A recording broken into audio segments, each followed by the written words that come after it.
Hello sa inyong mga magagandang ginang at maligayang pagbabalik. Ako si Dr. Mila de la Paz at isang karangalan para sa akin na tulungan ng mga kababaihang tulad natin na harapin ang ating mga huling taon ng may karangalan, lakas at kagalakan. Kung mahalaga sa inyo ang inyong kapakanan at nais ninyong yakapin ang bawat yugto ng buhay, natagpuan na ninyo ang inyong komunidad. Ngayon, pag-uusapan natin ang isang bagay na napakahalaga para sa ating lahat na nasa edad 60, 70, 80 at pataas. Naisip nyo na ba na ang ilan sa ating mga pang-araw-araw na gawain ay maaaring tahimik na nakakaapekto sa ating kalusugan nang hindi man lang natin namamalayan? Maaaring nakakagulat malaman na ang maliliit na bagay na ginagawa natin araw-araw ay maaaring maipon sa paglipas ng mga taon na nakakaapekto sa ating enerhiya, sa ating pagkilos, at sa ating pangkalahatang pakiramdam. Sa video na ito, tutuklasin natin ang 4 na masamang gawi na dapat nating itigil kaagad. Maging ito man ay ang paraan ng ating pag-upo, ng matagal ang mga pagkaing pinipili natin, o kahit ang paraan ng pagharap natin sa ating araw, bawat gawi ay may tunay na epekto sa ating kalusugan. Ipinapangako kong ipapaliwanag ang bawat isa sa simpleng paraan upang madaling maunawaan at maisama sa inyong buhay. At kung makita ninyong nakakatulong ang mga tip na ito, mangyaring pindutin ang like button at mag-subscribe para sa mas marami pang suporta at praktikal na payo sa kalusugan. Ang inyong suporta ay napakalaking bagay at tumutulong sa amin na maibahagi ang mahahalagang mensaheng ito sa mas maraming kababaihan. Magsimula na tayo at tingnan ang mga gawin na ito. Magsisimula tayo sa numero 4 at bababa tayo hanggang sa numero 1, ang pinakamahalagang gawi na dapat baguhin para sa isang mas masigla at malusog na buhay. Gawi bilang 4 kakulangan sa araw-araw na pagkilos. Habang tayo ay naglalakbay sa ating mga huling taon, ang paraan ng pag-aalaga natin sa ating katawan araw-araw ay nagiging mas mahalaga kaysa dati. Isa sa mga pinakanakapipinsalang gawi na maaaring kahulugan ng maraming kababaihan na lampas, sakit isindesesi o 40 gulang ay ang kakulangan sa araw-araw na pagkilos. Maging ito man ay ang paggugol ng maraming oras sa pagbabasa ng isang magandang libro, panonood ng paboritong teleserye, o simpleng pagpapahinga sa isang komportabling upuan. Ang matagal na hindi pagkilos ay may malubhang epekto sa ating mga kalamnan, kasukasuan at enerhiya. Ang inaakala nating kinakailangang pagpapahinga ay maaring dahan-dahang magpahina sa ating katawan, magbawas ng ating kakayahang yumuko, o mag-inat at magpataas ng panganib ng mga isyu sa balanse at pagkahulog na maaring magbanta sa ating pinakaiingatang kalayaan. Kapag naging madalang na ang pagkilos, kahit na ang mga simpleng pang-araw-araw na gawain tulad ng pagtayo mula sa upuan o paglalakad patungo sa mailbox ay maaaring maging mas mahirap at nakakapagod. Ang ating mga katawan ay idinisenyo upang kumilos, at kung walang regular na paggalaw, ang ating mga sistema ay nagsisimulang humina. Maaaring mawala ng tono ang mga kalamnan, manigas ang mga kasukasuan, at bumagal ang sirkulasyon. Hindi lamang ito tungkol sa fitness. Ito ay tungkol sa pagpapanatili ng ating kalayaan, pag-iwas sa mga pinsala, at pagpapanatili ng ating kakayahang mamuhay ayon sa ating sariling kagustuhan ng may karangalan at kumpiyansa. Ang magandang balita ay hindi mo kailangan ng gym membership o matinding ehersisyo para makakita ng pagbabago. Ang maliliit at banayad na paggalaw na ginagawa ng tuloy-tuloy sa buong araw ay maaring lumikha ng malakas na resulta sa paglipas ng panahon.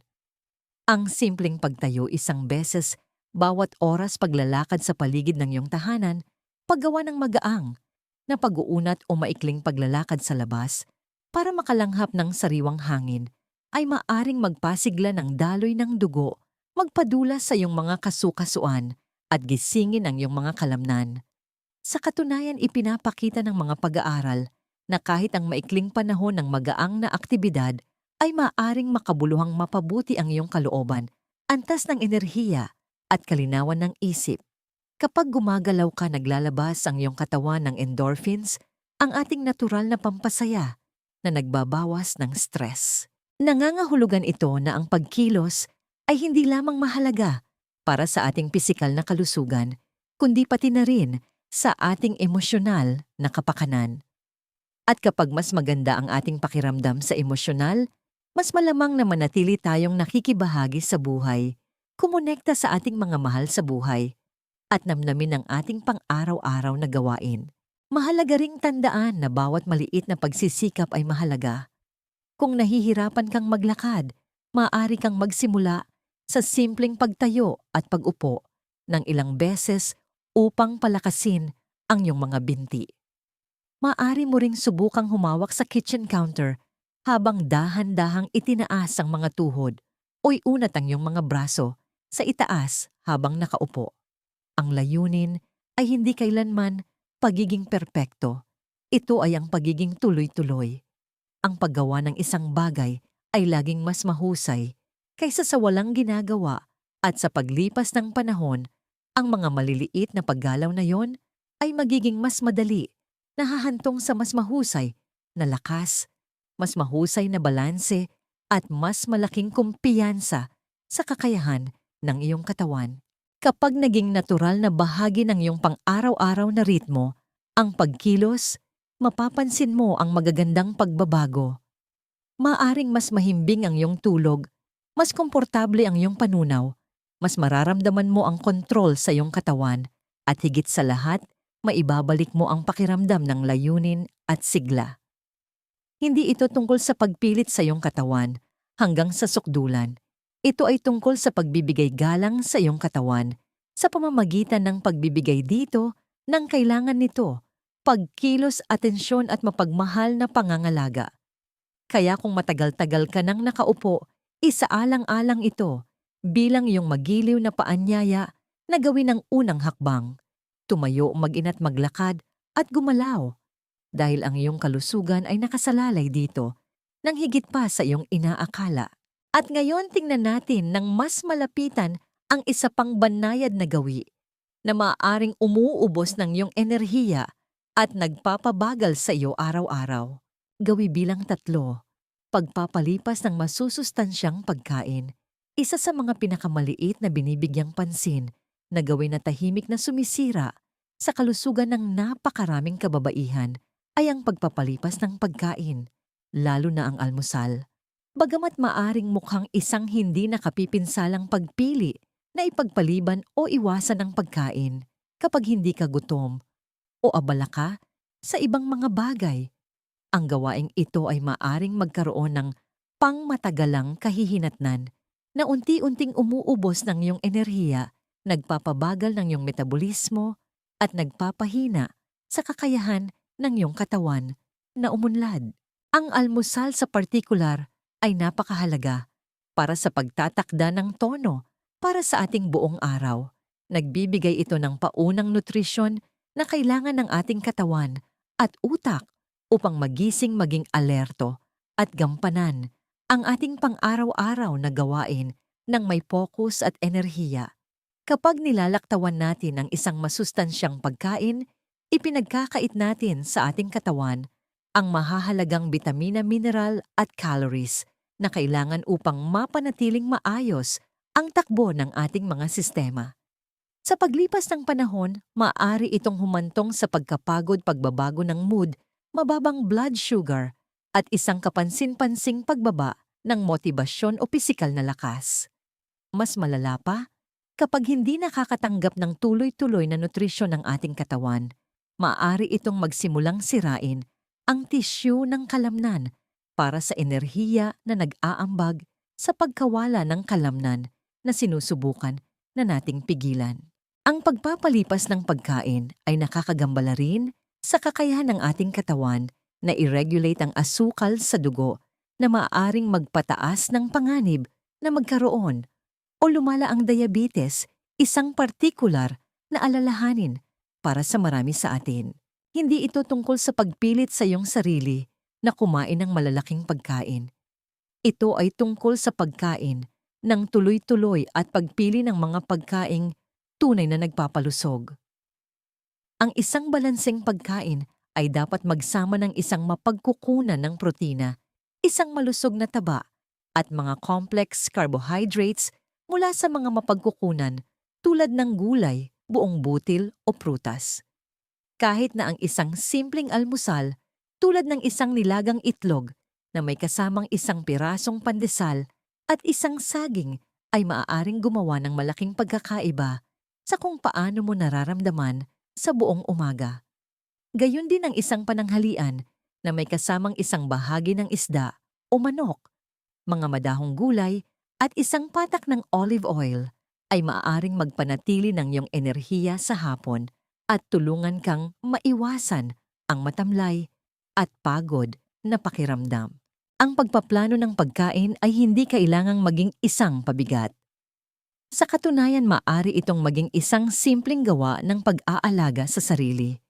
Maghanda ng ilang bahagi ng pagkain ng maaga upang hindi ka matuksong magpalipas kapag pagod ka o walang inspirasyon. Panatilihing abot kamay ang malusog at madaling kunin na mga merienda tulad ng isang maliit na lalagyan ng halong mani yogurt na walang asukal o hiniwang mga gulay. Ang mga mabilis na pagpipiliang ito ay maaaring pumuno sa pagitan ng mga pagkain at maiwasan ang biglaan at matinding gutom na madalas na humahantong sa labis na pagkain sa bandang huli. Ang pagiging tuloy-tuloy ang lahat, ang ating katawan ay umuunlad sa ritmo paggising, pagkain, pagkilos at pagpapahinga sa mga regular na agwat. Ang pagbibigay sa iyong katawan ng predictable na nutrisyon ay hindi lamang sumusuporta sa iyong pisikal na kalusugan, kundi nagpapatibay din ng isang pakiramdam ng rutina at katatagan ng isip. Kapag sinimulan mong regular na alagaan ang iyong katawan, malamang na mapapansin mo ang pinabuting enerhiya, mas mahusay na pokus, at kahit na isang mas maliwanag na mood sa buong araw. Ang pagpapalipas ng pagkain ay maaaring mukhang maliit na bagay, ngunit sa paglipas ng panahon, tahimik itong sumisira sa iyong kapakanan. Ang iyong katawan ay nararapat na alagaan ng may parehong atensyon at pagiging tuloy-tuloy na ibinibigay mo sa lahat ng bagay at sa lahat ng taong mahalaga sa iyong buhay.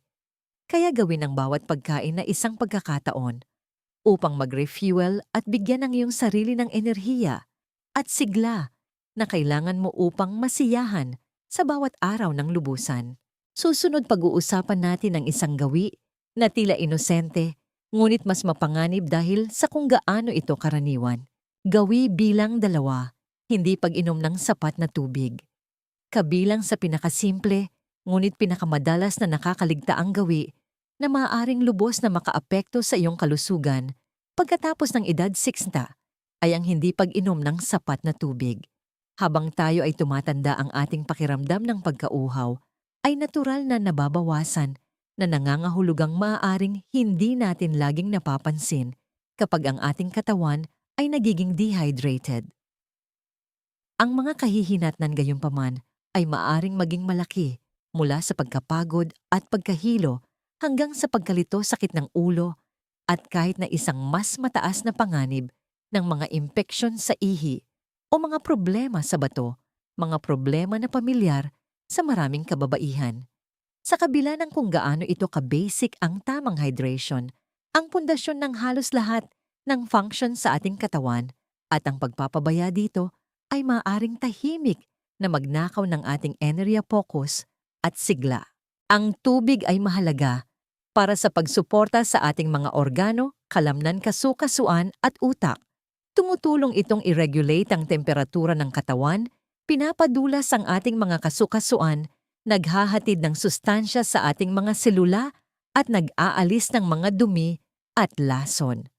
Kung walang sapat na tubig, lumalapot ang ating dugo, kailangang magtrabaho ng mas mabigat ang ating mga puso at bumabagal ang ating sirkulasyon na nag-iiwan sa atin ng pakiramdam na matamlay at malabo ang isip.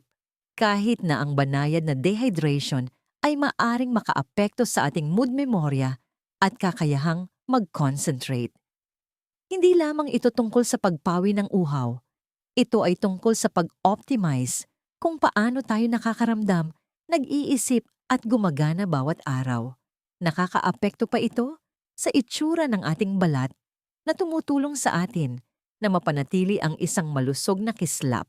Sa kasamaang palad, marami sa atin ang hindi sinasadyang nahuhulog sa isang pattern ng dehydration dahil napagkakamalan nating gutom ang uhaw o simpleng nakakalimutan nating uminom. Ang ilang kababaihan ay umiiwas din sa tubig dahil sa pag-aalala sa madalas na pagpunta sa banyo, ngunit ang paghihigpit sa likido ay madalas na lumilikha ng mas malalaking problema, tulad ng mas concentrated na ihi na maaaring makairita sa pantog. Ang pananatiling hydrated ay hindi nangangahulugang kailangan mong lumagok ng malalaking baso ng tubig ng sabay-sabay. Sa halip ito ay tungkol sa pag-inom ng maliliit na halaga ng tuloy-tuloy sa buong araw. Magdala ng isang magandang bote ng tubig at uminom ng ilang lagok bawat oras. Kung hindi mo paborito ang simpleng tubig, subukang lagyan ito ng hiwa ng lemon pipino o ilang piraso ng prutas para sa isang kaaya-aya at natural na lasa. Ang mga herbal na tsaa sabaw at mga prutas na mayaman sa tubig, tulad ng pakwan o dalandan, ay nakakatulong din ng malaki sa ating pang-araw-araw na pag-inom ng likido. Isa pang mahalagang punto na dapat tandaan ay ang dehydration ay maaaring magpalala ng mga umiiral na kondisyon sa kalusugan at gawing hindi gaanong epektibo ang mga gamot. Maraming karaniwang reseta ang umaasa sa mahusay na hydration upang ma-metabolize ng maayos. Kung walang sapat na tubig, maaring maging mas malala ang mga side effect.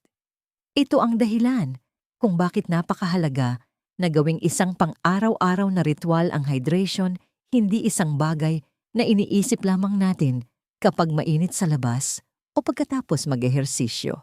Ang paglikha ng isang rutina sa paligid ng hydration ay maaaring magbago ng buhay. Magtakda ng mga banayad na paalala sa iyong telepono o maglagay ng isang pitsel ng tubig sa isang nakikitang lugar sa iyong kusina. Simulan ang iyong umaga sa isang basong tubig bago ang iyong kape o tsaa at sikaping uminom ng ilang lagok sa bawat pagkain at merienda. Sa paglipas ng panahon, pasasalamatan ka ng iyong katawan sa pamamagitan ng mas malinaw na pag-iisip, mas matatag na enerhiya, mas mahusay na panunaw, at mas kaunting pananakit ng katawan. Ang hydration ay isa sa pinakamadali at pinakamurang paraan upang suportahan ang iyong kalusugan, ngunit madalas itong binabalewala. Sa susunod na medyo masama ang iyong pakiramdam, tanungin ang iyong sarili, nakainom na ba ako ng sapat na tubig ngayon? Ngayon, ibaling natin ang ating atensyon sa isang gawi na marami sa atin ay nahuhulog para sa kaginhawaan, ngunit tahimik na sumisira sa ating mga puso, baywang, at maging sa ating mga isipan. Gawi bilang isa, labis na pagkain ng hindi masusustansyang pagkain, isa sa mga pinakalaganap at nakapipinsalang gawi na nakakaapekto sa ating mga kababaihan ay ang tendensyang kumain ng labis ng mga hindi masusustansyang pagkain. Madalas itong nagsisimula ng napaka-inosente, isang maliit na treat dito, isang maalat na merienda, doon isang matamis para magpasaya ng hapon. Ang mga pagkaing ito, mataas sa asukal, asin at masasamang taba, ay nag-aalok ng mabilis na kaginhawahan, lalo na kapag tayo ay naiinip, stressed o medyo nalulungkot. Gayunpaman, kapag ito ay naging isang regular na pattern, ang mga pagkaing ito ay maaaring tahimik na sumabotahe sa ating kalusugan sa malalim na paraan. Sa paglipas ng panahon, ang gawin na ito ay maaaring mag-ambag sa pagtaas ng timbang, magpataas ng presyo ng dugo, magpataas ng kolesterol, at maglagay ng strain sa ating mga puso, atay at sistema ng panunaw. Lahat ng ito ay nagiging mas mahina habang tayo ay tumatanda. Ang mga hindi masusustansyang pagkain ay karaniwang mababa sa mahahalagang sustansya, na hinahanap ng ating katawan na nangangahulugang pinupuno nila ang ating mga tiyan ng hindi tayo tunay na pinapalusog. Madalas silang nagdudulot ng biglaang pagtaas at pagbaba ng asukal sa dugo na nag-iiwan sa atin ng pakiramdam na pagod, iritable at mas malamang na kumuha ng isa pang hindi masustansyang pagkain mamaya. Ang mga processed na merienda, matatamis na inumin, fast food at nakabalot na matatamis ay maaring magbigay kasiyahan sa isang craving sa sandaling iyon. Ngunit ipinagkakait nila sa ating katawan ang mga bitamina, mineral at hibla na kailangan upang mapanatili ang enerhiya mas ng kalamnan, kalinawan ng isip at isang malakas na immune system. Sa katunayan, ang palagiang pagkain ng mga ito ay maaaring magpataas ng ating panganib sa diabetes, sakit sa puso at maging sa paghina ng pag-iisip. Ang susi sa pagsira sa siklong ito ay hindi ang pag-give up sa bawat indulgence, kundi ang paggawa ng maliliit at napapanatiling pagbabago na nagbibigay prioridad sa buo at natural na mga pagkain.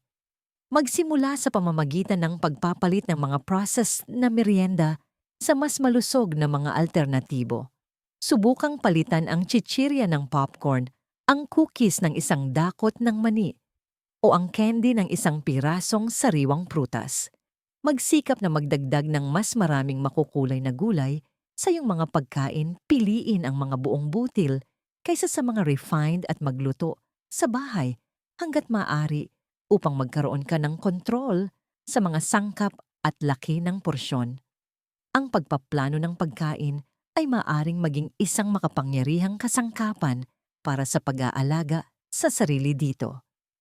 Kapag alam mo kung ano ang iyong kakainin, mas maliit ang posibilidad na kumuha ka ng isang bagay na hindi masustansya dahil sa ugali o kaginhawahan. Isa pang magandang diskarte ay ang maingat na pagkain. Dahan-dahan tunay na namnamin ang iyong pagkain at pakinggan ang mga banayad na senyales ng iyong katawan.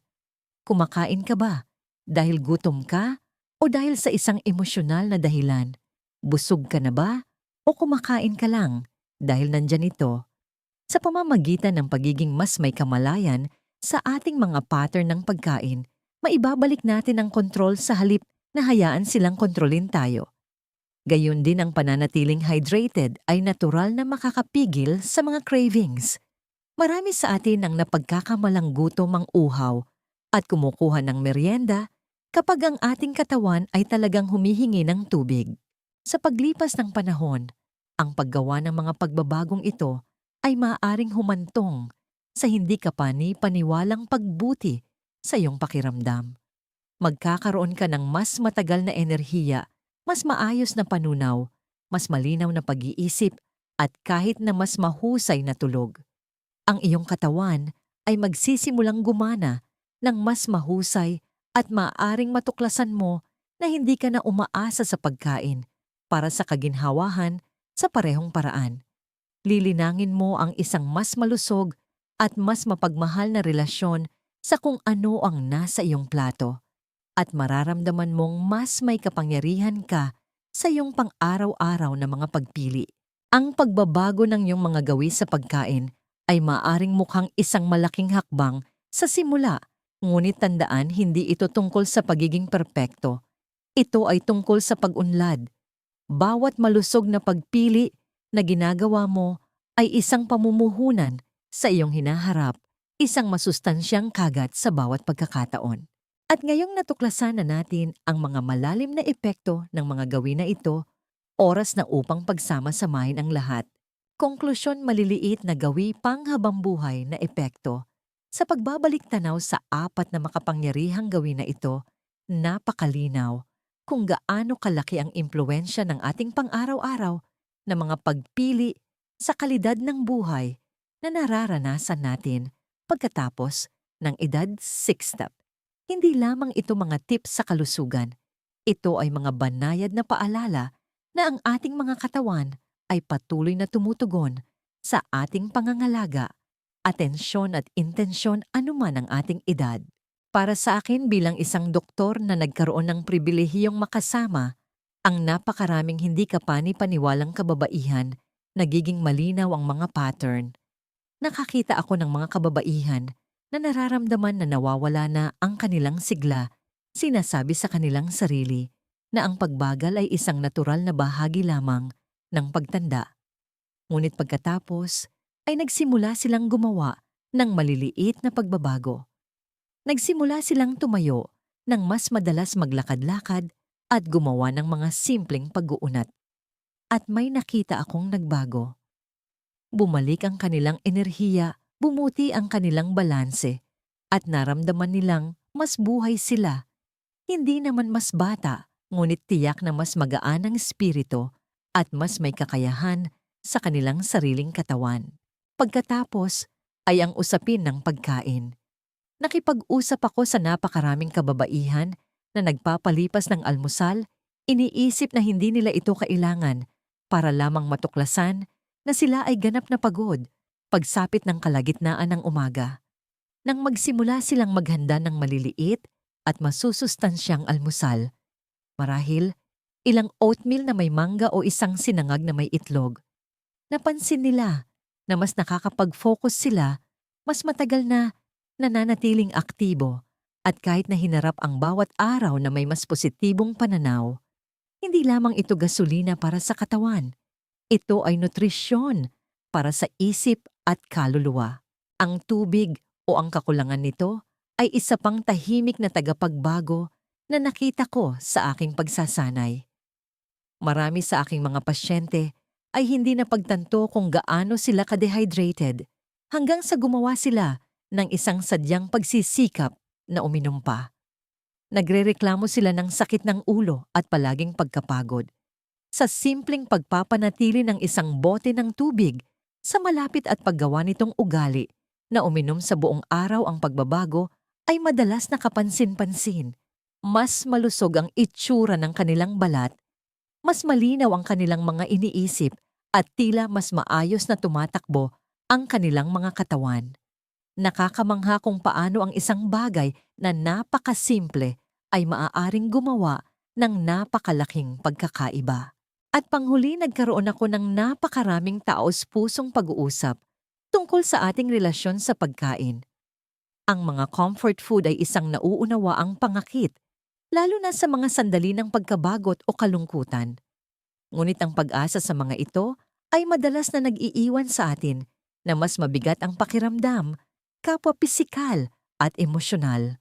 Nang magsimula ang aking mga pasyente na palitan ang mga processed na merienda at matatamis na pagkain ng mas maraming prutas, gulay at lutong bahay na pagkain, iniulat nila na mas kontrolado nila ang kanilang sarili, ang kanilang katawan, ang kanilang mga cravings at ang kanilang buhay. Hindi nila naramdaman na pinagkaitan sila. Naramdaman nilang mas may kapangyarihan sila. Ang apat na pagbabagong ito ay hindi nangangailangan ng isang malaking overhaul, kundi maliliit at tuloy-tuloy na hakbang lamang. At ang mga gantimpala ay hindi masukat. Kung nararamdaman mong natigil ka pagod o hindi sigurado kung saan magsisimula, hayaan mong ito ang iyong senyales. Hindi ka pa masyadong matanda at hindi pa huli ang lahat. Kahit na ang pinakamaliit na positibong gawi ay maaaring lumikha ng mga alon ng kagalingan na humahantong sa isang mas masigla at kasiyasyang buhay. Ipagpatuloy mo lang. Ang iyong pinakamahusay na mga taon ay maaaring nasa unahan mo pa. Ang mga aral na ito ay nilalayong magbigay inspirasyon sa iyo na mamuhay ng buo at totoo. Ang mahalagang aral ko sa buhay para sa iyo ngayon ay ito. Ang iyong kalusugan sa iyong mga huling taon ay higit sa lahat ay salamin ng maliliit at tuloy-tuloy na mga pagpili na ginagawa mo araw-araw. Hindi ito tungkol sa malalaki at malawakang pagbabago, kundi sa tahimik na dedikasyon sa pag-aalaga sa iyong katawan at isipan. Ngayon gusto kong marinig mula sa inyo. Maglaan ng sandali upang magmuni-muni at magbahagi ng isang bagay na natututunan ninyo mula sa ating talakayan ngayon na plano ninyong ilapat sa inyong sariling buhay. Suportahan natin ang isa't isa sa paglalakbay na ito. Kung nakita ninyong nakakatulong ang video na ito at nakaramdam kayo ng inspirasyon na gumawa ng positibong pagbabago, mangyaring mag-iwan ng komento na may numerong 1. Kung hindi, huwag mag-atubiling magkomento ng 0. Ang inyong feedback ay napakahalaga sa amin.